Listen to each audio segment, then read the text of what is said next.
All welcome to Hunter Learning family. So நான் உங்களோட Subha ma'am. இதுதான் நம்மளோட Hunter Learning Tamil medium channel. And Tamil medium பசங்க எல்லாரும் இந்த சேனலை சப்ஸ்கிரைப் பண்ணி வச்சுக்கோங்க. அப்பதான் உங்களுக்கு தேவையான நோட்ஸ் எல்லாமே உங்களுக்கு தமிழ்ல வந்து சேரும். அண்ட் கிளாஸஸ் எல்லாமே போய்கிட்டு இருக்கு. ஸோ இன்னைக்கு நம்ம என்ன கிளாஸ் பார்க்க போறோம் அப்படின்னு பார்த்தோம்னா யூனிட் 8. ஸோ 8வது யூனிட்ல இருக்கக்கூடிய இம்பார்ட்டன்டான 5 மார்க்ஸ் வந்துட்டு ஒரு 3 5 மார்க் நான் எடுத்துட்டு வந்திருக்கேன். ஸோ யூனிட் 8ல இருக்கக்கூடிய இம்பார்ட்டன்டான 5 மார்க்ஸ். ஸோ இதைத்தான் இன்னைக்கு நம்ம டிஸ்கஸ் பண்ண போறோம். ஓகே. அண்ட் தமிழ் மீடியம் பசங்களா உங்களோட ஃப்ரெண்ட்ஸ் எல்லாருக்கும் இந்த சேனலை ஷேர் பண்ணிடுங்க. பிகாஸ் நீங்க நீட் எக்ஸாம் தமிழ்ல படிக்கணும் அப்படின்னா கண்டிப்பா இந்த சேனல் உங்களுக்கு ஹெல்ப்ஃபுல்லா இருக்கும். அதனால நீங்க என்ன பண்ணணும் அப்படின்னா, யாராவது உங்க ஃப்ரெண்ட்ஸ் நீட் எக்ஸாம் ட்ரை பண்ணிட்டு இருந்தாங்க அப்படின்னா அந்த சேனலை சப்ஸ்கிரைப் பண்ண சொல்லிருங்க. அவங்களுக்கு ஹெல்ப்ஃபுல்லா இருக்கும். ஸோ கொஸ்டின்குள்ள போலாமா? ஸோ ஃபர்ஸ்ட் கொஸ்டின் என்ன அப்படின்னு பார்த்தோம்னா, ஒளி மின்னோட்டத்தின் மீதான மின்னழுத்த வேறுபாட்டின் விளைவு. ஸோ இந்த ஒளி மின்னோட்டம் அப்படின்னா என்ன அப்படின்னு பார்த்தோம்னா, நமக்கு கொஸ்டின்லயும் கொடுத்துட்டாங்க. ஒளியில இருந்து கிடைக்கக்கூடிய மின்னோட்டம், அதுதான் நம்ம வந்துட்டு ஒளி மின்னோட்டம்னு சொல்றோம். அது எப்படி மேம் கிடைக்குது அப்படின்னு பார்த்தோம்னா, நம்ம கேத்தோட ஆனோடு வச்சிருப்போம்.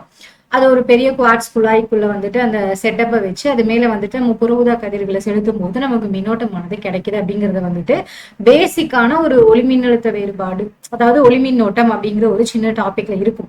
ஸோ இப்ப நம்ம என்ன பண்ண போறோம் அப்படின்னா, அதுல இருக்கக்கூடிய மின்னழுத்த வேறுபாடை தான் நம்ம என்ன பண்ண போறோம் அப்படின்னு பார்த்தோம்னா பார்க்க போறோம்.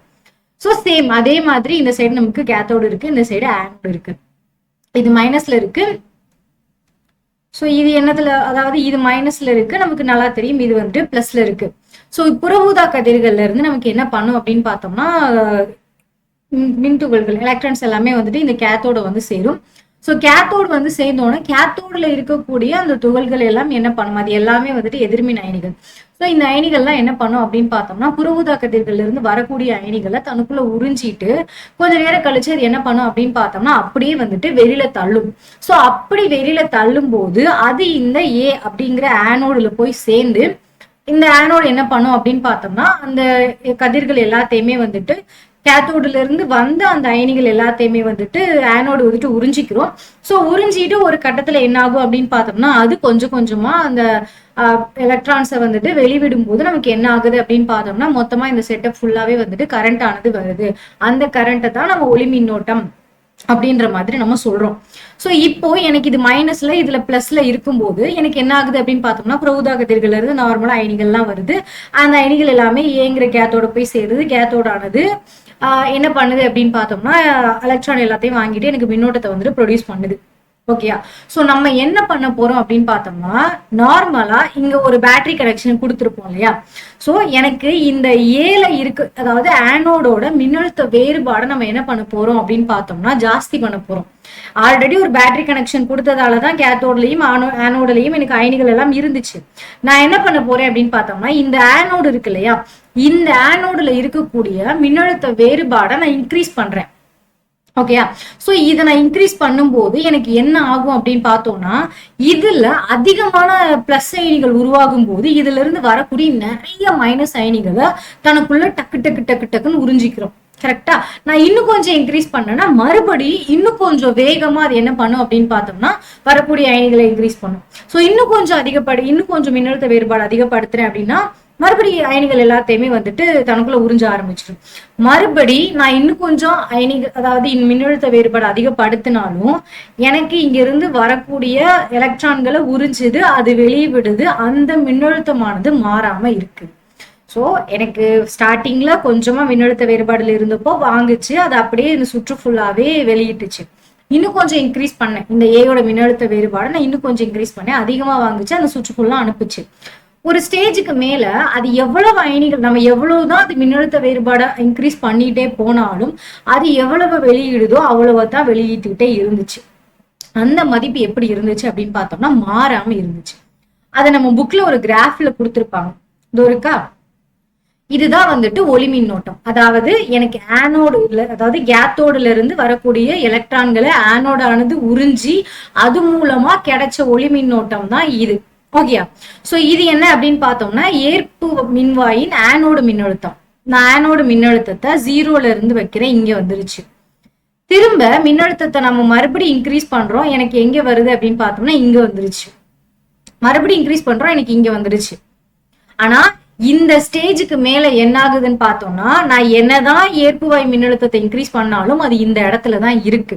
அதுக்கு மேல என்ன ஆகுதுன்னு பார்த்தோம்னா, எனக்கு ஒளி மின்னோட்டமானது அதிகமாகவே இல்லை, அதோட பொசிஷன்ல அது அப்படியே நின்றுச்சு. இங்க ஏற்புவாயோட மின்னழுத்தம் இருக்கு இல்லையா, ஆனோட மின்னழுத்தத்தை நான் எவ்வளவு இன்க்ரீஸ் பண்ணாலும் எனக்கு இதே இடத்துலதான், இந்த இடத்துலதான் என்னன்னு பார்த்தோம்னா நமக்கு இந்த அதாவது ஒளி மின்னோட்டமானது இருக்குது. ஓகேயா? சோ ஒரு ஸ்டேஜுக்கு மேல என்ன ஆகுது அப்படின்னு பார்த்தோம்னா, அதாவது இப்போ நம்ம என்ன பண்ணோம், ஆனோட பிளஸ்ல வச்சோம், கேத்தோட வந்துட்டு மைனஸ்ல வச்சோம். கரெக்டா? இப்போ என்ன பண்ண போறோம்னா, ஆனோட மைனஸ்ல வைக்க போறேன். சோ ஆனோடையும் நான் மைனஸ்ல வச்சுட்டேன்னா எனக்கு கேத்தோட்ல இருந்து வரக்கூடிய அயனிகளும் மைனஸ் தான், எதிர்மின் அயனிகள் தான். ஆனோட்ல இருக்கக்கூடிய அயனிகள் வந்துட்டு இது வரைக்கும் எனக்கு பிளஸ்ல இருந்துச்சு, அதனால அது உறிஞ்சி எனக்கு முழு மின்னோட்டத்தை கொடுத்துச்சு. நான் என்னதான் மின்னழுத்த வேறுபாடு மாத்தி மாத்தி வச்சாலும் எனக்கு ஒளி மின்னோட்டமானது ஒரு ஸ்டேஜுக்கு மேல மாறாம அதே அமௌண்டா தான் இருந்துச்சு. எப்போ எனக்கு ஆனோட ஆனது பிளஸ்ல இருக்கும்போது. இப்போ நான் என்ன பண்ணிட்டேன், ஆனோட மைனஸ்ல வச்சுட்டேன். இப்போ நான் ஆனோடுக்கு மைனஸ்ல கொடுத்துட்டேன்னா அப்ப ஆனோடும் எனக்கு ஒரு எதிர்மின்னோட்டம் பெற்ற அயனி மாதிரி தான் செயல்படும். அப்ப இங்க இருந்து வரக்கூடியதும் எதிர்மின்னோட்டம், இங்க இருக்கக்கூடியதும் எதிர்மின்னோட்டம். அப்ப இது ரெண்டும் என்ன ஆகும், ஒண்ணு விளக்கம் அடையும். அப்போ விளக்கம் அடையும் அப்படிங்கிற பட்சத்துல எனக்கு ஒளி மின்னோட்டமானது சுத்தமா இருக்காதா, அந்த இடத்துல எனக்கு மின்னோட்டம் சுழியா இருக்குமா அப்படின்னு கேட்டா சுழி ஆகாது. ஆனா என்ன பண்ணும், அதுக்கு பதிலா கொஞ்சம் கொஞ்சமா குறைய ஆரம்பிக்கும். அது எப்படி மேம், இதுவும் மைனஸ் இதுவும் மைனஸ்னா அது எப்படி குறைக்க முடியும், குறையும் அப்படின்னு நீங்க கேட்கலாம். இப்போ ஒரு 10 கிலோ வெயிட் இருக்கிறவங்க கூட இன்னொரு ஒரு 10 கிலோ வெயிட் இருக்கிறவங்க போட்டி போட்டாங்கன்னா 2 பேருமே டைல முடிவாங்க. சப்போஸ் எனக்கு இங்க இருந்து வரக்கூடிய மின்னோட்டமானது எனக்கு ஒரு 20 கிலோல இருக்கு, சும்மா ஒரு பேச்சுக்கு. இங்க இருக்கக்கூடிய மின்னோட்டம், அதாவது இங்க இருக்கக்கூடிய அந்த எதிர் மின்னோட்டமானது ஒரு 30 கிலோல இருக்குன்னா எனக்கு இந்த 20 கிலோ மின்னோட்டம் எனக்கு இந்த 30 கிலோ மின்னோட்டத்தோட தோத்து எனக்கு அந்த இடத்துல எந்த ஒரு மின்னோட்டமும் இருக்காது. சப்போஸ் எனக்கு இது 30 இருந்து இது 20 இருந்துச்சுன்னா அந்த 10% எனக்கு என்ன ஆகும்னு பார்த்தோம்னா இந்த சர்க்கியூட்ல எனக்கு எலக்ட்ரான்கள் ஆனது மூவ் ஆக ஆரம்பிக்கும். சோ அதோட காரணத்தினால எனக்கு மின்னோட்டமானது டக்குன்னு குறைஞ்சிடாம கொஞ்சம் கொஞ்சமா குறைய ஆரம்பிக்கும் அப்படின்னு சொல்றாங்க. சோ கொஞ்சம் கொஞ்சமா குறைய ஆரம்பிச்சு எனக்கு இந்த இடத்துல வந்து முடியுது. கரெக்டா? சோ நான் என்ன பண்ணேன்னா இந்த ஏற்புவாய் மின்னழுத்தத்தை நான் மைனஸ்லயும் வைக்கும் போது எனக்கு ஆனோடுல இருந்து வந்த மின்னோட்டமும் மைனஸ், நான் ஏற்புவாய் மின்னோட்டத்தை அதாவது ஏற்புவாயில இருக்கக்கூடிய கேத்தோடும் minus. So minus into minus ripple ஆகுது, அதாவது விளக்கம் அடையுது. விளக்கம் அடையும் போது டக்குன்னு கம்மியாயிராம கொஞ்சம் கொஞ்சமா கம்மியாயி ஒரு இடத்துல வந்து கம்மியாயிருச்சு. ஓகேயா? இது நம்ம என்னன்னு சொல்றோம், நிறுத்து மின்னழுத்தம்னு சொல்றோம், இல்லைன்னா எதிர்முடுக்கு மின்னழுத்தம் அப்படின்னு சொல்றோம். கொஞ்சம் கொஞ்சமா கம்மியானதுனால இது நம்ம என்னன்னு சொல்றோம், எதிர்முடுக்கு மின்னழுத்தம்னு சொல்றோம். இன்னொன்னு பண்றாங்க, அதாவது ஒளி இருக்கு இல்லையா, இந்த புற ஊதா கதிர் இருக்கு இல்லையா, இந்த புற ஊதா கதிரோட செறிவை அதிகப்படுத்துறாங்க. செறிவை அதிகப்படுத்தும் போது நமக்கு என்ன நடக்கும் அப்படின்னு பார்த்தோம்னா, எனக்கு செறிவை அதிகப்படுத்தணும் அப்படின்னா ஸ்டார்டிங்ல எனக்கு இது பிளஸ்ல இருக்கு. இப்போ நான் என்ன பண்ணேன், அந்த எக்ஸ்பெரிமெண்ட் அப்படியே விட்டுருங்க. எனக்கு அது முடிஞ்சிருச்சு. மின்னழுத்த வேறுபாடை நான் மாத்தும் போது எனக்கு என்ன மாதிரியான விளைவு நடந்துச்சுங்கிறது எனக்கு தெரிஞ்சிருச்சு. இதை பிளஸ்ல வச்சுட்டு நான் மின்னழுத்த வேறுபாடை மாத்தும் போது எனக்கு மின்னோட்டமானது கொஞ்சம் கொஞ்சமா அதிகமாச்சு. ஒரு இடத்துல எனக்கு மின்னோட்டம் அப்படியே நின்றுச்சு. அதுதான் வந்துட்டு ஒளி மின்னோட்டமா இருந்துச்சு எனக்கு. அதுவே நான் இந்த ஆனோட மைனஸ்ல வைக்கும் போது எனக்கு கொஞ்சம் கொஞ்சமா என்னாச்சு அப்படின்னு பார்த்தோம்னா மைனஸ்ல கொஞ்சம் கொஞ்சமா குறைஞ்சு ஒரு இடத்துல நின்றுச்சு. ஓகேயா? நெக்ஸ்ட் நம்ம என்ன பண்ண போறோம்னா, இந்த ஒளிக்கதிர் இருக்கா, தூசியா இருக்குப்பா, ஒளிக்கதிர் இருக்கா, சோ இந்த ஒளிக்கதிரோட செறிவு, அந்த செறிவை நான் என்ன பண்ண போறேன்னா கொஞ்சம் கொஞ்சமா அதிகப்படுத்த போறேன். சோ இங்க ஒளிக்கதிரோட செறிவு அதிகமாச்சுன்னா இந்த இடத்துல எனக்கு அதிகமான அயனிகள் கிடைக்கும். அந்த அதிகமான அயனிகளை இங்க இருக்கக்கூடிய ஆனோட அதிகமா உட்கவரும். மின்னழுத்த வேறுபாடை நம்ம மாத்தணும் அப்படின்னா சோ அதிகமா உட்கவருச்சுன்னா எனக்கு அதிகமான போட்டோ எலக்ட்ரிக் கரண்ட் என்ன பண்ணும் அப்படின்னு பார்த்தோம்னா கிடைக்கும். கிளியரா? சோ இங்க இருக்கக்கூடிய புற ஊதா கதிர்களோட அதாவது செறிவு அதிகப்படுத்துறதுனால எப்படி மேம் அதிகப்படியான எலக்ட்ரான்கள் கிடைக்கும், அதிகப்படியான அயனிகள் கிடைக்கும் அப்படின்னு கேட்டோம்னா, இப்போ குண்டு பல்ப் எரியறதுக்கும் ஒரு டியூப்லைட் எரியறதுக்கும் வித்தியாசம் இருக்கா? சோ அதிகம் டியூப்லைட் போடும்போது நம்ம வீடு ஃபுல்லாவே பிரகாசமா இருக்கு. குண்டு பல்பு அப்படின்றப்போ கொஞ்சம் அமௌண்ட் ஆஃப் பவர் தான் கிடைக்கும். அப்ப செறிவு அதிகப்படுத்தணும்னா நமக்கு நிறைய அமௌண்ட் ஆஃப் அயனிகள் கிடைக்கும். சோ நான் செறிவு அதிகப்படுத்துறேன், எனக்கு அதிகமான அயனிகள் வருது, அது எல்லாத்தையுமே இந்த ஆனோட் ஆனது வாங்கிக்கிறது. எனக்கு அதே ப்ராசஸ் மின்னழுத்த வேறுபாடெல்லாம் ஜாஸ்தி பண்ணி எனக்கு என்ன ஆகுதுன்னா ஃபுல்லாவே வந்துட்டு இங்க வர ஆரம்பிச்சிருது. அதே மாதிரி ஒரு ஸ்டேஜுக்கு மேல எனக்கு என்ன ஆகுதுன்னு பார்த்தோம்னா, நான் என்னதான் செறிவு அதிகப்படுத்தினாலும் எனக்கு ஒளி மின்னோட்டமானது அதே இடத்துலதான் நிக்குது. ஓகேயா? நான் அடுத்து என்ன பண்ண போறேன்னா ஆனோட திரும்ப மைனஸ்ல வைக்க போறேன். அதே மாதிரி ஆனோட திரும்ப மைனஸ்ல வச்சேன்னா எனக்கு சேம் ப்ராசஸ், எனக்கு கொஞ்சம் கொஞ்சம் கொஞ்சம் கொஞ்சமா எனக்கு நிறுத்து மின்னழுத்துல வந்து நிக்குது. இங்க ஒரே ஒரு விஷயம் என்ன அப்படின்னா, நான் ஆனோடுல, அதாவது ஆனோடுல இருக்கக்கூடிய மின்னழுத்த வேறுபாடை கொஞ்சம் கொஞ்சமா இன்க்ரீஸ் பண்ணேன். எனக்கு ஒளி மின்னோட்டம் அதிகமாச்சு, ஒரு இடத்துல நின்றுச்சு. அதே மாதிரி ஒளியோட செறிவு அதிகப்படுத்துறேன், எனக்கு கொஞ்சம் கொஞ்சமா ஒளி மின்னோட்டம் அதிகமாச்சு, ஒரு இடத்துல ஸ்டாப் ஆயிடுச்சு. ஆனா இதை விட இது கொஞ்சம், இது வந்துட்டு எனக்கு கேத்தோடுல மின்னழுத்த வேறுபாடை இன்க்ரீஸ் பண்ணதுனால கிடைச்ச ஒரு வேவ்னு வச்சுக்கோ. இது வந்துட்டு செறிவை வந்துட்டு மாத்துறதுனால கிடைச்ச வேவ். இது ரெண்டுல எனக்கு வித்தியாசம் இருக்கு.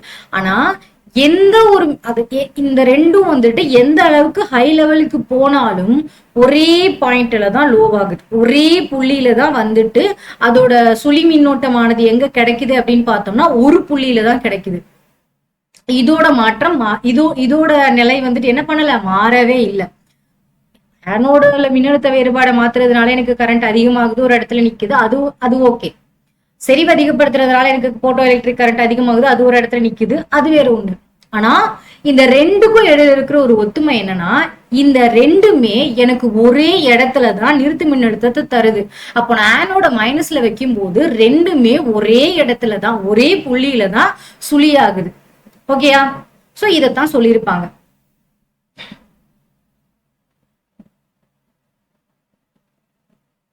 இங்க கொடுத்துருக்காங்க பாருங்க, V0 அப்படிங்கிற ஒரு குறிப்பிட்ட எதிர் மின்னழுத்தத்துலதான் ஒளி மின்னோட்டமானது சுழி மதிப்பை அடையுது.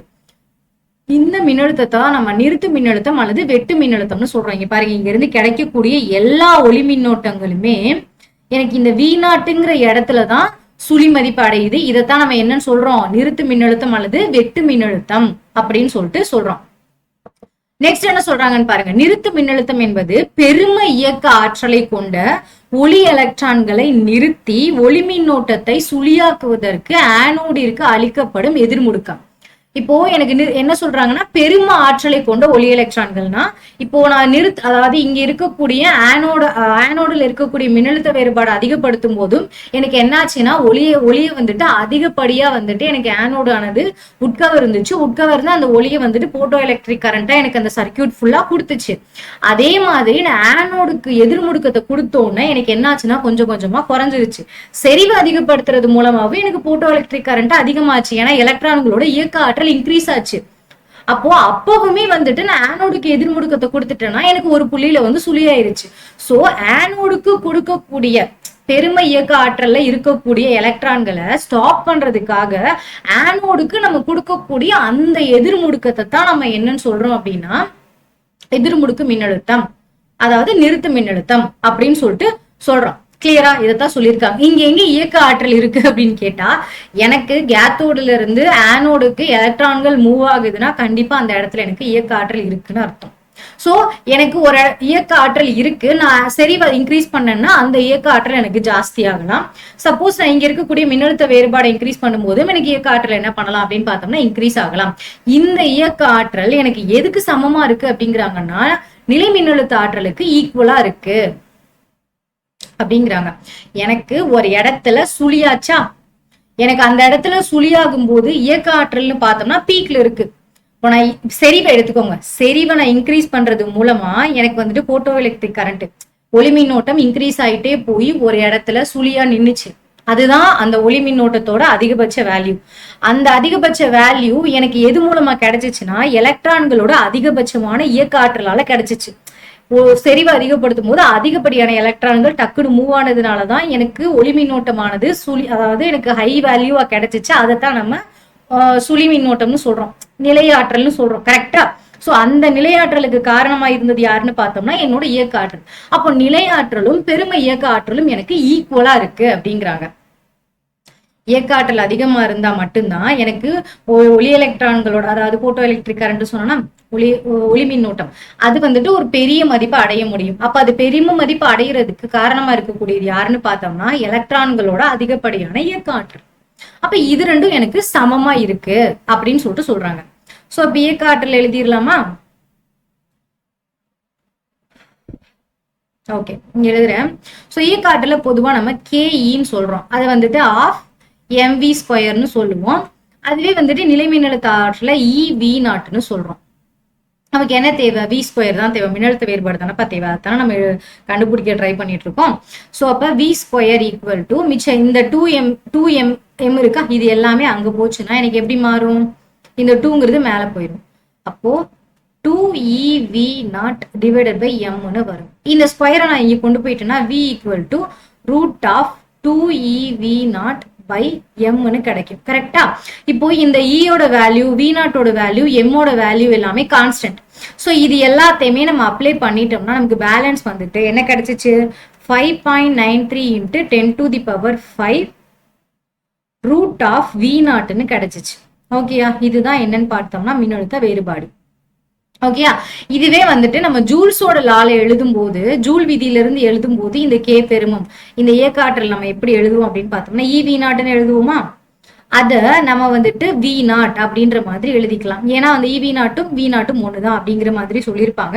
இது நம்ம வெறும் V0, அதாவது ஜூல்லா படி EVங்கிறது என்னன்னு பார்த்தோம்னா V0. ஸோ இது நம்ம வந்துட்டு K ஈக்குவல் டு V0ன்னு எழுதிக்கலாம் அப்படின்னு சொல்லிட்டு சொல்லி இந்த ஈக்குவேஷன், ரெண்டு சின்ன ஈக்குவேஷன் தான், இதை முடிச்சிருப்பாங்க. சோ நெக்ஸ்ட் என்ன சொல்றாங்க பாருங்க. கொடுக்கப்பட்ட அதிர்வெண்ணிற்கு நிறுத்து மின்னழுத்தமானது படுகதிரின் ஒளி செறிவினை பொறுத்து அமையாது. ஒரே விஷயம் தான். நான் படுகதிரோட செறிவை அதிகப்படுத்தும் போது எனக்கு ஒளி மின்னோட்டமானது அதிகரிச்சாலும் அந்த அந்த ஆனோட வந்துட்டு நான் மைனஸ்ல வரும்போது எனக்கு அதனால வந்துட்டு இப்போ எனக்கு இங்க வாங்கலேன், இந்த பிக்சர் எடுத்துப்போமா. நான் அதாவது ஒளி மின்னோட்டம், இது ஒளியோட செறிவை நான் இந்த அளவுக்கு இன்க்ரீஸ் பண்ண, எனக்கு இதை சும்மா ஒரு எக்ஸாம்பிளுக்கு வச்சு வைப்போம். ஒளி மின்னோட்டத்தை செறிவை இன்க்ரீஸ் பண்ண எனக்கு இந்த அளவுக்கு பீக்ல போன வேல்யூ எல்லாமே ஒரே இடத்துலதான் வந்துட்டு எனக்கு என்னாச்சுன்னா நிறுத்து மின்னழுத்தத்தை கொடுத்துச்சு. அப்ப நிறுத்து மின்னழுத்தத்தை வந்துட்டு ஒளியோட செறிவு வந்துட்டு கொடுக்காது. அதாவது ஒளியோட செறிவை பொறுத்து என்னோட நிறுத்து மின்னழுத்தமானது இருக்காது. அதே மாதிரி மின்னழுத்த வேறுபாடு பொறுத்தும் என்னோட நிறுத்து மின்னழுத்தமானது இருக்காது. நான் ஆனோடுக்கு மின்னழுத்த வேறுபாடு கொடுக்கும் போது எந்த அளவுக்கு ஹைல போச்சோ அதே மாதிரி இதுக்கு மைனஸ்ல கொடுக்கும்போது ஒரே இடத்துலதான் வந்து மைனஸ்ல நின்னுச்சு. அப்போ எலக்ட்ரான்களோட ஆற்றலுங்கிறது மாறவே இல்லை.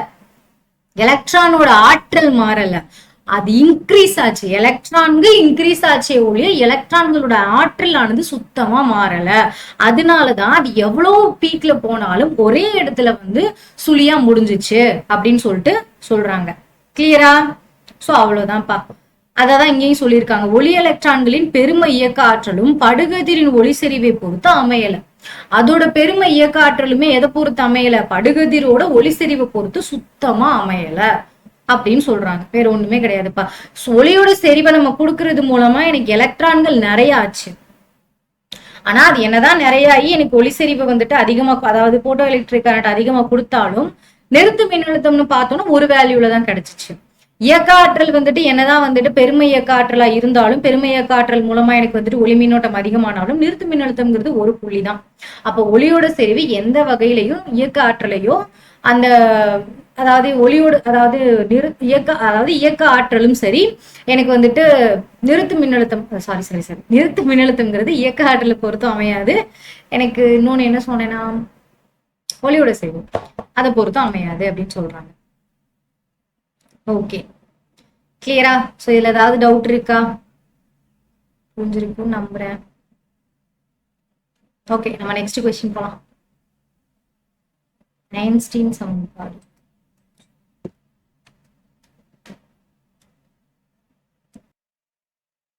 ஓகே, சோ நெக்ஸ்ட் டாபிக் என்ன அப்படின்னு பார்த்தோம்னா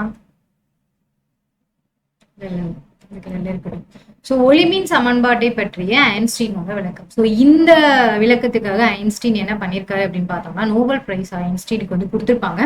ஸோ இவரோட எக்ஸ்பெரிமெண்ட்டை R.A. மில்லிகன் அப்படிங்கிறவரு நெக்ஸ்ட் இவரோட எக்ஸ்பெரிமெண்ட் கரெக்டா அப்படிங்கிறத வந்துட்டு செக் பண்ணி அவரும் நோபல் பிரைஸ் வாங்கியிருப்பாங்க.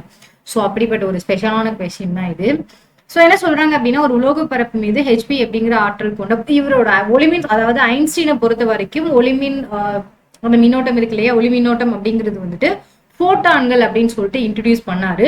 அந்த போட்டான்களுமே எனக்கு எப்படி இருக்கும் அப்படின்னு பார்த்தோம்னா ஒரு குறிப்பிட்ட வகையான ஆற்றல் சிப்பங்கள் அப்படின்னாரு. அது பஞ்ச் ஆஃப் எலக்ட்ரான்ஸ் அப்படிங்கிற மாதிரியான ஒரு தியரிட்டிக்கல் கான்செப்டை தான் வந்துட்டு ஐன்ஸ்டீன் வந்து சொல்லியிருப்பாரு. ஒரு ஆற்றல் ஒரு ஒரு ஒரு ஒளி போட்டான் வந்துட்டு எனக்கு அந்த ரிலீஸ் ஆகுதுன்னா அந்த போட்டானுக்குள்ள எனக்கு நிறைய எலக்ட்ரான்கள் இருக்கும், கொத்து கொத்தா இருக்கும்.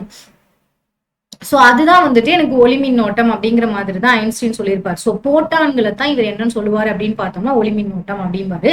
சோ வரக்கூடிய அதாவது சூரிய ஒளியில இருந்து புற ஊதா கதிர்கள்னு நம்ம இதுக்கு முன்னாடி உள்ள கொஸ்டின்ல படிச்சோமா, இவரை பொறுத்த வரைக்கும் அது என்ன அப்படின்னு பார்த்தோம்னா அது போட்டான்கள். அதோட ஆற்றல் என்னன்னு பார்த்தோம்னா h அப்படின்ற மாதிரி அவரு சொல்லுவாரு. சோ இதுதான் வந்துட்டு ஐன்ஸ்டீனோட அந்த கான்செப்ட் ஒளிமின் சமன்பாடு பற்றி, அதாவது ஒளிமின்னோட்டம் பற்றிய ஒரு சின்ன கான்செப்ட். இதை வந்துட்டு அவர் எக்ஸ்பெரிமெண்டலா ட்ரை பண்ணும் போதுதான் இவருக்கு, அதாவது தியரிட்டிக்கலா தான் சொன்னார், இவர் எக்ஸ்பெரிமெண்ட் பண்ணல. ஆர்ஏ மில்லிகான் தான் எக்ஸ்பெரிமெண்ட் பண்ணி நோபல் பிரைஸ் வாங்கினார். இவர் ஒளிமின்னோட்டம்ங்கிறது இதுதான், இதோட சமன்பாடு இதுதான் அப்படின்னு சொல்லிட்டு ஒரு தியரி ஃபார்ம் மட்டும் தான் கொடுத்தாரு. அதை தான் ஆர்ஏ மில்லிகான் எக்ஸ்பெரிமெண்டா பண்ணாரு. அவரோட தியரி படி என்ன சொல்றாரு அப்படின்னு பார்த்தோம்னா இங்க இருக்கு பாருங்க. சோ எனக்கு வந்துட்டு இது வந்துட்டு நமக்கு தெரியும். இவரை பொறுத்த வரைக்கும் இது என்ன அப்படின்னு பார்த்தோம்னா போட்டான்கள், கரெக்டா? சோ இந்த மாதிரியான போட்டான்கள் இதோட ஆற்றல்னு பார்த்தோம்னா E=hν. சோ hν அப்படிங்கிற ஆற்றல் கொண்ட போட்டான்களை நம்ம ஒரு உலோகத்துக்கு மேல வந்துட்டு மோத செய்யும் போது எனக்கு என்ன ஆகுமா, அந்த உலோகத்துக்கு உள்ள இருக்கக்கூடிய அயனிகள் இருக்கா, சோ அந்த உலோகத்துக்கு உள்ள இருக்கக்கூடிய எலக்ட்ரான்கள் வந்துட்டு அந்த போட்டான்கள்ல இருந்து கிடைக்கக்கூடிய ஆற்றலை உறிஞ்சிட்டு அதுக்கப்புறமேட்டு அந்த உலோகத்துல இருந்து வெளியில வர ஆரம்பிக்கும் அப்படின்னு சொல்றாரு. இங்க வாங்க, இதை இங்க அதான் சொல்லியிருப்பாரு. சோ ஒரு உலோக பரப்பின் மீது hν ஆற்றல் கொண்ட போட்டான்கள் ஒன்று படும்போது இந்த ஆற்றல் முழுவதுமாக எலக்ட்ரான்கள் ஒன்றினால் உட்கவரப்பட்டு அந்த எலக்ட்ரான்கள் உமிழப்படுகிறது. சோ எனக்கு வந்துட்டு ஒரு உலோகம் இருக்கு, அந்த உலோகத்துக்கு மேல hν ஆற்றல் கொண்ட போட்டான்கள் படுது. அப்படி படும்போது அந்த உலோகத்துல இருக்கக்கூடிய எலக்ட்ரான்கள், இந்த உலோகத்துல எனக்கு இதுதான் அந்த எலக்ட்ரான், இது என்ன பண்ணுதுன்னா அந்த போட்டான்ல இருந்து வரக்கூடிய hνங்கிற ஆற்றலை உட்கொண்டுட்டு அது அந்த உலோகத்துல இருந்து வெளியில வருது. இதுல ரெண்டு விஷயம் சொல்றாங்க. என்னன்னா அந்த கொடுக்கக்கூடிய hνன்ற ஆற்றலை இந்த எலக்ட்ரான் ஆனது ரெண்டா பிரிக்குது. என்னன்னா ஒரு பகுதி ஆஃப் ஆற்றலை வந்துட்டு இந்த எலக்ட்ரான் வந்துட்டு வெளியில வர்றதுக்காக யூஸ் பண்ணிக்கிறது. சோ இதுக்குன்னு ஒரு ஆற்றல் இருந்தா மட்டும்தான் அந்த உலோகத்தை விட்டு அது வெளியில வர முடியும். சப்போஸ் எனக்கு இந்த எலக்ட்ரானோட ஆற்றல் 5, ஆனா இந்த எலக்ட்ரானோட ஆற்றல் ஒரு 15 இருந்தா மட்டும்தான் இது உலோகத்துல இருந்து வெளியில வர முடியும். எனக்கு அங்க இருந்து வரக்கூடிய ஆற்றல் ஒரு 30ன்னு வச்சுக்கோ. இப்போ இதுல இருக்கக்கூடிய 5 தான் இங்க இருக்கு. 10% ஆஃப் ஆற்றலை எடுத்துக்கிட்டு இது வெளியில வந்துரும். ஓகேயா? மிச்சம் இருக்கக்கூடிய 20% ஆஃப் ஆற்றல் எங்க போகுது அப்படின்னு பார்த்தோம்னா இந்த எலக்ட்ரான் வெளியில வர்றதுக்கு இயக்க ஆற்றலா யூஸ் ஆகுது அப்படின்னு சொல்றாங்க. சோ அது ஹையா ரொம்ப தூரத்துக்கு போக முடியும்.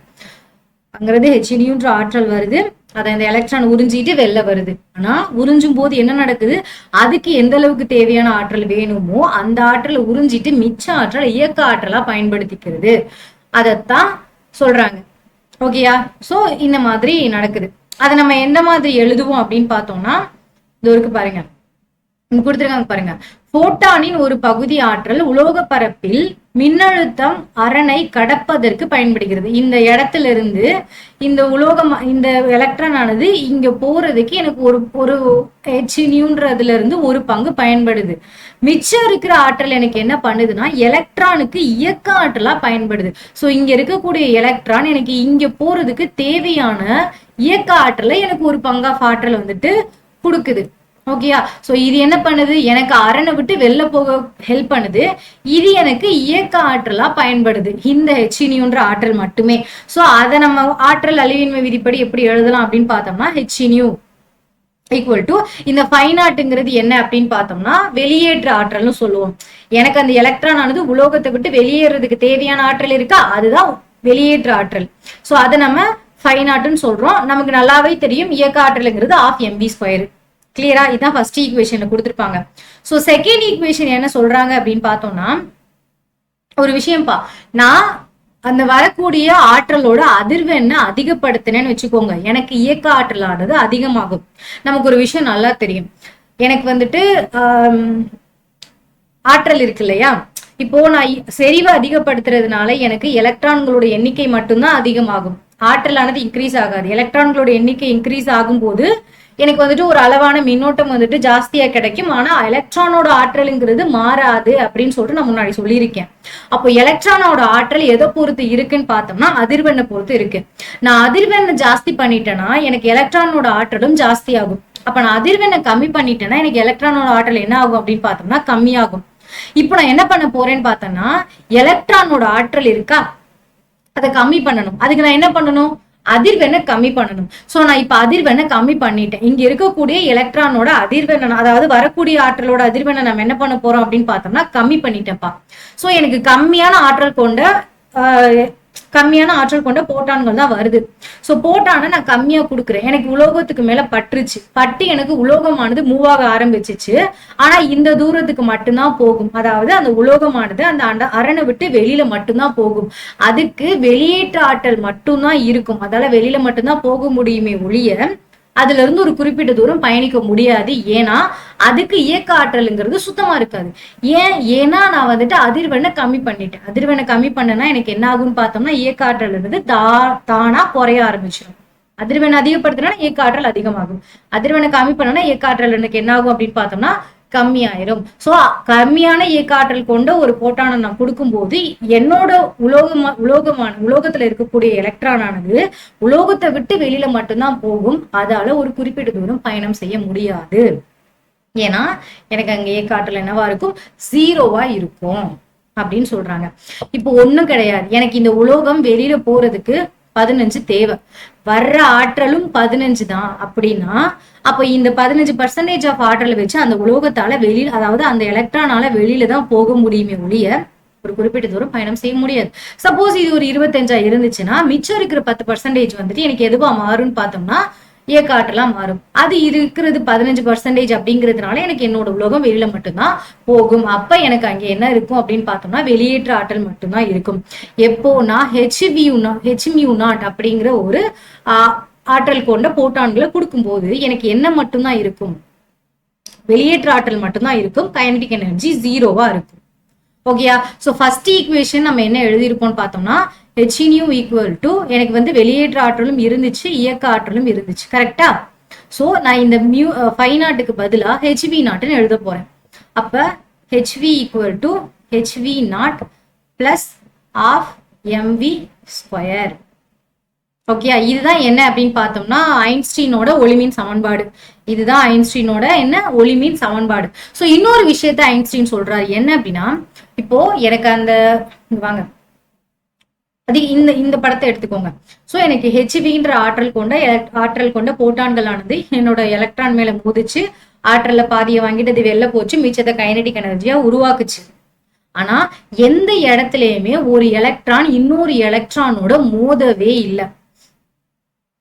சோ எனக்கு ஒரு எலக்ட்ரான் இன்னொரு எலக்ட்ரானோட மோதவே இல்லை அப்படிங்கிறப்போ எனக்கு நார்மலா இருக்கக்கூடிய அந்த கைனடிக் எனர்ஜி எப்படி இருக்கும் அப்படின்னு பார்த்தோம்னா பெருமமா இருக்கும் அப்படிங்கிறாங்க.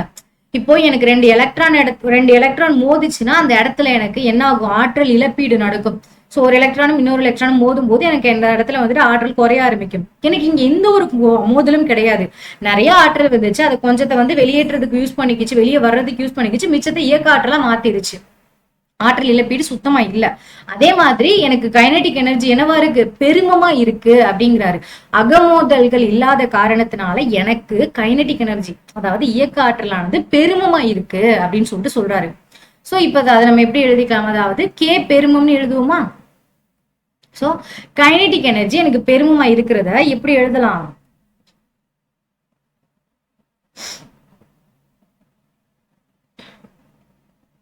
HV மைனஸ் HV0ன்னு சொல்றாங்க.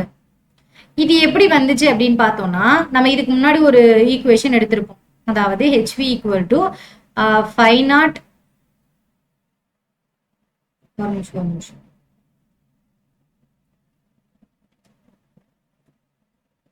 HV equal to HV0 plus of mv square. ஓகேயா? சாரி ஸ்கொயரை நான் கீழே போடுறேன் பாருங்க. Of mv square. இங்க என்ன சொல்றாங்கன்னா எனக்கு இந்த கைனடிக் எனர்ஜி எப்படி இருக்கு அப்படின்னு பார்த்தோம்னா பெருமமா இருக்கு. சோ நான் இந்த கைனடிக் எனர்ஜி என்ன பண்றேன்? இங்க கொண்டு வந்துட்டேன். நான் இங்க கொண்டு வந்துட்டேன்னா அப்ப மிச்சம் இருக்கிறது இந்த HV0. சோ இந்த HV0 நான் இங்க கொண்டு வந்துட்டேன்னா எனக்கு அது மைனஸ்ல வந்துடும். கிளியரா நான் இப்படிதான் எழுதுனேன். ஓகேயா? சோ நமக்கு இன்னொரு விஷயம் தெரியும். அதாவது இந்த HV0க்கு பதிலா நம்ம என்ன எழுதிக்கலாம்னு பார்த்தோம்னா φ0ன்னு எழுதிக்கலாம். ஓகேயா? சோ அவ்வளவுதான்ப்பா.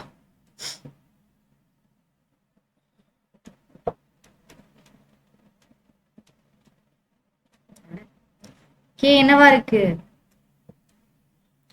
ரொம்ப சோதிக்கிற முட்டையை உடைக்க போறேன். பெருமமா இருக்கு. ஓகே, எப்போ எனக்கு எந்த ஒரு அகமோதல்களுமே அந்த இடத்துல நடக்கல அப்படின்னு. சோ இதுக்கப்புறம் தான் மில்லிகன், ஏஆர் மில்லிகன் என்ன பண்ணாருன்னா, நீங்க இப்படி ஒரு விஷயத்த சொல்றீங்க, ஆனா எக்ஸ்பெரிமெண்டலா பண்ணல, நான் இதை எக்ஸ்பெரிமெண்ட் பண்ண போறேன் அப்படின்னு சொல்லிட்டு எக்ஸ்பெரிமெண்ட் பண்ணாரு. அந்த எக்ஸ்பெரிமெண்ட்டை பாக்குறதுக்கு முன்னாடி இங்க ஒரு விஷயம், அவர் வந்து ஒரு கிராஃப் கொடுத்திருக்காரு. நம்மளோட ஐன்ஸ்டீன் வந்துட்டு என்ன பண்ணாரு அப்படின்னு பார்த்தோம்னா, ஒரு கிராஃப் கொடுத்திருக்காரு. என்ன அப்படின்னா, எனக்கு வந்துட்டு இந்த இந்த இடத்துல வந்துட்டு எனக்கு கைனடிக் எனர்ஜியை வந்துட்டு ஒரு இடத்துலயும், அதிர்வெண் ஃப்ரீக்வன்சியை வந்துட்டு ஒரு இடத்துலயும் வச்சிருக்காரு. ஸோ எனக்கு இந்த ஹெச்வி நாட் அப்படிங்கிற ஃப்ரீக்வன்சியை தாண்டி போகும்போது மட்டும்தான் எலக்ட்ரான் ஆனது வெளில போகுது. இந்த இடம் சப்போஸ் எனக்கு கைனடிக் எனர்ஜி இங்க இருந்துருச்சு அப்படின்னா எனக்கு இங்க வரதான் இருந்திருக்கும். இங்க கொஞ்சம் கைனடிக் எனர்ஜி வந்துட்டு எனக்கு இங்க இருந்துச்சுன்னா இங்கதான் இருந்திருக்கும். ஸோ கைனடிக் எனர்ஜி எனக்கு இந்த இடத்துல ஒரு இடத்துக்கு மேல போகும்போதுதான் கைனடிக் எனர்ஜியை, அதாவது அதிர்வெண்ணை வந்துட்டு ஒரு இடத்துக்கு மேல நம்ம அதிகப்படுத்தும் போது மட்டும்தான் எனக்கு எலக்ட்ரான் ஆனது என்ன பண்ணுது அப்படின்னா அந்த உலோகத்தை விட்டுட்டே வெளியில போகுது. சோ அப்படி உலோகத்தை விட்டு வெளியில போகக்கூடிய அந்த ஆற்றலை தான் நம்ம என்னன்னு சொல்றோம் அப்படின்னு பார்த்தோம்னா பெரும ஆற்றல், கே பெருமம் அப்படின்னு சொல்றோம். அந்த அதிர்வெண் என்ன அப்படின்னு பார்த்தோம்னா அந்த வெளியேற்ற, அதாவது இருக்கிறதுல அதுதான் வந்துட்டு அதிகமான அதிர்வெண், கரெக்டான அதிர்வெண் அப்படின்னு சொல்லிட்டு சொல்றாரு. இது என்ன ஹெச்வி நாட்டுங்கிறது வந்துட்டு ஹெச்வி நாட்டுங்கிற அளவுக்கான ஆற்றலை கொடுக்கும்போது என்னோட அதாவது என்னோட எலக்ட்ரான் என்ன பண்ணுச்சுன்னா ஜஸ்ட் அந்த உலோகத்துக்கு மேல வந்து நின்னுச்சு.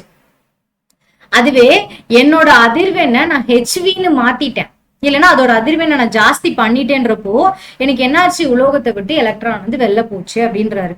இதோட ஸ்லோப் என்ன சொல்றாரு அப்படின்னு பார்த்தோம்னா ஹெச் பிளாங்க் கான்ஸ்டன்ட் அப்படின்னு சொல்லிட்டு சொல்றாரு. இதோட வேல்யூ அப்படின்னு பார்த்தோம்னா 6.62 இன்ட்டு 626 இன்ட்டு 10⁻⁻34 ஜூல் எஸ். ஓகேயா? ஸோ ஓகே, இவ்வளோதான்.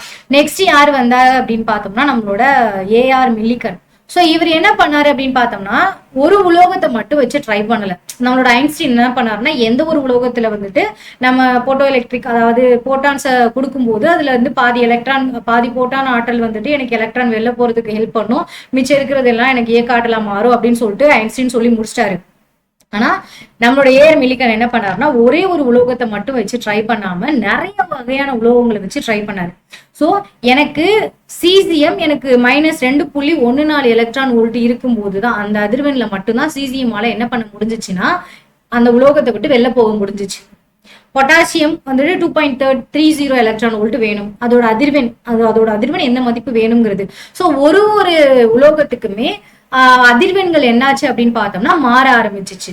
ஸோ எனக்கு இந்த உலோகத்துல இப்ப நான் பொட்டாசியம் எடுத்தேன்னா -2.3 எலக்ட்ரான் வோல்ட் இருந்தா மட்டும்தான், இல்லைன்னா 2.3 எலக்ட்ரான் வோல்ட் இருந்தா மட்டும்தான் எலக்ட்ரான் வந்து வெளில போக முடியும். அவர் சொன்னது கரெக்ட் தான் அப்படின்னு சொல்லிட்டாரு. அது போக அவரு இருக்கிற எல்லா உலோகத்திலயுமே என்ன பண்ணாருன்னா ஹெச் எடுத்தாரு, அதாவது சாய்வி எடுத்தாரு. எல்லாத்துலயுமே ஐன்ஸ்டீன் சொன்ன அதே மதிப்பு தான் கிடைச்சிச்சு.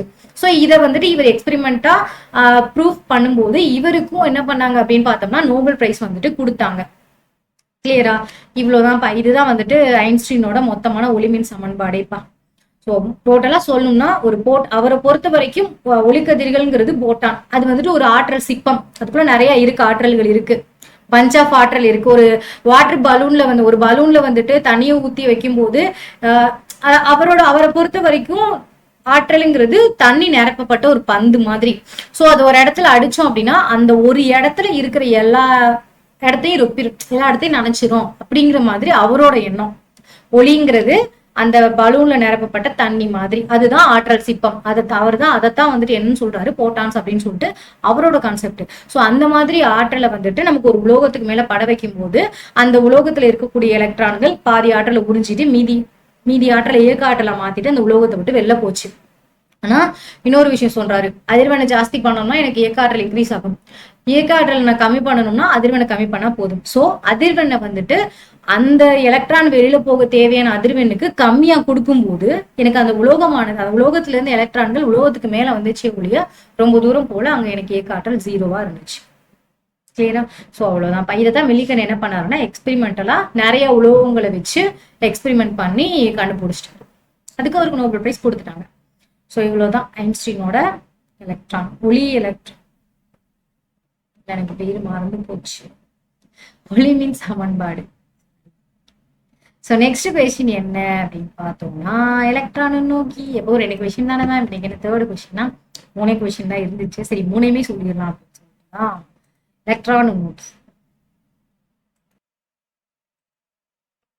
ஓகே. ஸோ எலக்ட்ரான் நுண்ணோக்கி நம்ம எங்க யூஸ் பண்ணுவோம்னா, நிறைய அதாவது சயின்ஸ் இருக்கக்கூடிய, அதாவது ஆய்வு கூடங்கள் இல்லையா, சயின்டிபிக் லேப்ஸ், அங்கதான் இந்த எலக்ட்ரான் நுண்ணோக்கியை பயன்படுத்துவோம். நமக்கு இன்னொரு நுண்ணோக்கி தெரியும், ஒளியியல் நுண்ணோக்கி அப்படின்னு சொல்லிட்டு நம்ம பயன்படுத்தி இருப்போம்.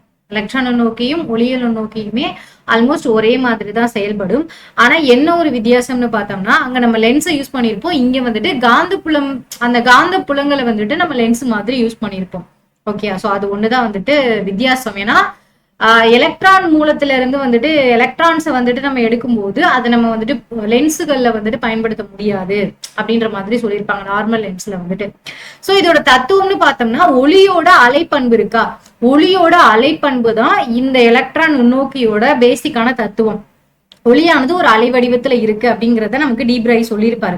ஸோ டீப்ராயோட அந்த ஒளி அலை பண்போட தத்துவத்துலதான் வந்துட்டு என்ன பண்ணுது அப்படின்னு பார்த்தோம்னா, இந்த எலக்ட்ரான் நுண்ணோக்கி செயல்படுது.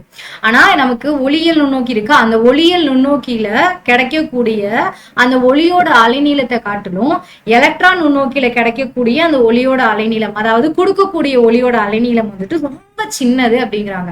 அப்ப குறைஞ்ச அலைநீளம் கொண்ட ஒளியை வந்துட்டு நம்ம கொடுக்கும்போது, எலக்ட்ரான் மூலத்துல இருந்து வரக்கூடிய குறைஞ்ச அலைநீளம் கொண்ட அந்த ஒளி அலைகள் வந்துட்டு எனக்கு அந்த எலக்ட்ரான் நுண்ணோக்கியில இருந்து எனக்கு பொருளுறு லென்ஸ்ல இருந்து திரைக்கு வரும்போது எனக்கு ரொம்ப பெரிய இமேஜா கிடைக்குது அப்படிங்கிறாங்க. பொதுவா நம்ம நுண்ணோக்கி எதுக்கு பயன்படுத்தும், ஒரு பொருளை பெருசா பாக்குறதுக்காக, கண்ணுக்கே தெரியாத ஒரு பொருளை வந்துட்டு கொஞ்சம் பெரிய பொருளா பாக்குறதுக்காக தான் நம்ம நுண்ணோக்கிய பொதுவாவே வந்துட்டு என்ன பண்ணுவோம் அப்படின்னு பார்த்தோம்னா யூஸ் பண்ணுவோம். கிளியரா? சோ ஒரு நுண்ணோக்கியின் பகுதிறன் மீன்ஸ் அந்த அதோட உருப்பெருக்கம் அப்படி ஞாபகம் வச்சுக்கோங்க. உருப்பெருக்க வேண்டிய பொருளின் மீது படும் ஒளியின் அலைநீளத்திற்கு எதிர்த்தகவில் அமையுங்கிறாங்க. இப்போ எனக்கு வந்துட்டு, அதாவது அலைநீளம்ங்கிறத லேம்டான்னு சொல்லுவோம், பகுதிறன்கிறத வந்துட்டு நம்ம என்னன்னு சொல்றோம் அப்படின்னு பார்த்தோம்னா பீன்னு சொல்லுவோம். P indirectly proportional to 1/λ. Lambda அதுதான் மேட்ரு. என்னன்னா எனக்கு ஒளியோட அலைநீளம் எவ்வளவு கம்மியா இருக்கோ அந்த அளவுக்கு எனக்கு அந்த பொருளோட உருப்பெருக்கம் அதிகமா இருக்கும், பகுதிறன் அதிகமா இருக்கும். பொதுவா ஒளியியல் நுண்ணோக்கியில நம்ம இந்த அளவுக்கு ஒரு பெரிய ஒளி அலைய வந்துட்டு நம்ம கொடுத்தோம் அப்படின்னா, எலக்ட்ரான் நுண்ணோக்கியில இந்த அளவுக்கான ஒளி அலையை தான் நம்ம கொடுப்போம். ஆனா இதோட உருப்பெருக்கம் 2 லட்சம் வரை இருக்கும். அந்த பொருளோட இமேஜை விட 2 லட்சம் மடங்கு பெருசா இருக்கும் அப்படின்னு சொல்றாங்க. ஓகேயா? சோ இதோட வேலை செய்யும் விதம் அப்படின்னு பார்த்தோம்னா, இது வந்துட்டு ஒரு ஒளியியல் நுண்ணோக்கி, இது ஒரு எலக்ட்ரான் மூலம், இது ஒளி மூலம். சோ எலக்ட்ரான் மூலத்தோட ஒளி மூலத்தை நம்ம எடுத்துக்கிட்டோம்னா நமக்கு இங்க ஒரு குவிலன்ஸ் இருக்கு, அது போக இந்த சின்னதா ஒரு கற்றை மாதிரி கொடுத்துருக்காங்களா, இது பொருள், கீழே உள்ளது வந்துட்டு பொருளுறு லென்ஸ். இது என்னன்னு பார்த்தோம்னா வீழ்த்தும் லென்ஸ், இது திரை. ஸோ ஒளி மூலத்துல இருந்து படக்கூடிய கதிர்கள் எல்லாமே எனக்கு குவிலென்ஸுக்கு வந்து சேரும். இந்த குவிலென்ஸ் என்ன பண்ணணும்னா அந்த கதிர்கள் எல்லாத்தையுமே குவிச்சு அந்த பொருள் வழியா ஊடுருவ செஞ்சு பொருளுறு லென்ஸுக்கு கொடுக்கும். இந்த பொருளுறு லென்ஸோட வேலை என்ன அப்படின்னு பார்த்தோம்னா இமேஜை பெருசா கொடுக்கறது தான். ஸோ இந்த இமேஜை என்ன பண்ணும் அப்படின்னு பார்த்தோம்னா, இந்த சைஸ்ல இருந்ததை இவ்வளோ பெருசா மாத்தி எனக்கு இங்க வீழ்த்தும் லென்ஸ் வழியா கொடுத்தா அந்த வீழ்த்தும் லென்ஸ் என்ன பண்ணோம்னா திரையில நமக்கு இமேஜை வந்துட்டு காட்டும். அதே மாதிரி எலக்ட்ரான் மூலத்தை நம்ம எடுத்துக்கிட்டோம்னா இங்க வந்து வரக்கூடிய கதிர்கள் எல்லாமே எலக்ட்ரான் மூலங்களா இருக்கும். சோ இப்ப எலக்ட்ரான்களை வந்துட்டு நம்ம இந்த மாதிரி ஒரு காந்த புலத்தையோ இல்லது காந்த புலத்தை வந்துட்டு நம்ம இங்க யூஸ் பண்ணிட்டு இருப்போம் லென்ஸுக்கு பதிலா.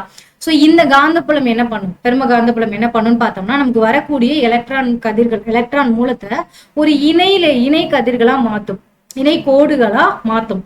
எது? இந்த குவிக்கும் லென்ஸ் நம்ம யூஸ் பண்ண. இங்க குவிக்கும் லென்ஸ் என்னன்னு பார்த்தோம்னா காந்தப்புலம். சோ எனக்கு அங்கிருந்து வரக்கூடிய எலக்ட்ரான் மூலத்தை ஒரு இணை கோடுகளா மாத்தும். அந்த இணை கோடுகள் எனக்கு ஒரு பொருள் மேல, அந்த இணை கோடுகள் என்ன பண்ணும்னா பொருள்ல படும், பொருளை ஊடுருவி எனக்கு பொருளுறு லென்ஸ் வழியா அதோட எனக்கு அந்த பொருள்ல படக்கூடிய அந்த இமேஜ் எலக்ட்ரான் மூலம் எனக்கு என்ன பண்ணும், இணை கோடுகளா என்னோட அந்த இமேஜை கரெக்டா பொருளை தாண்டி அந்த பொருளுறு லென்ஸ்ல கொண்டாந்து நிற்கும். அந்த இமேஜை அப்படியே என்ன பண்ணுன்னு பார்த்தோம்னா வீழ்த்தும் லென்ஸுக்கு பொருளுறு லென்ஸ் கொடுத்துரும். இந்த வீழ்த்தும் லென்ஸ் நமக்கு இங்க ஸ்கிரீனுக்கு பதிலாக புகைப்பட தட்டு இருக்கும், இந்த புகைப்பட தட்டு வழியா நமக்கு காட்ட முடியும். ஆக்சுவலா நம்ம என்ன பண்ணணும்னா இந்த பொருளுறு லென்ஸை அட்ஜஸ்ட் பண்ணி நம்மளோட இமேஜை நம்மளே கொண்டு வந்துக்கணும். எலக்ட்ரான் நோக்கில இருக்கக்கூடிய ஒரு சின்ன விஷயம் இதுதான். இது எல்லாமே அட்ஜஸ்ட் டைப் தான். ஒரு விஷயத்த நம்ம ஃபோக்கஸ் பண்றோம்னா, நீங்க எலக்ட்ரான் நோக்கி பார்த்துருந்தீங்கன்னா தெரியும், எந்த ஒரு பொருளை நீங்க பார்க்க ட்ரை பண்றீங்களோ அதோட உருப்பெருக்கம் உங்களுக்கு தெரியணும்னா இங்க இருக்கக்கூடிய எல்லா ஆப்ஜெக்டையுமே நீங்க ஃபோக்கஸ் பண்ணதான் முடியும்.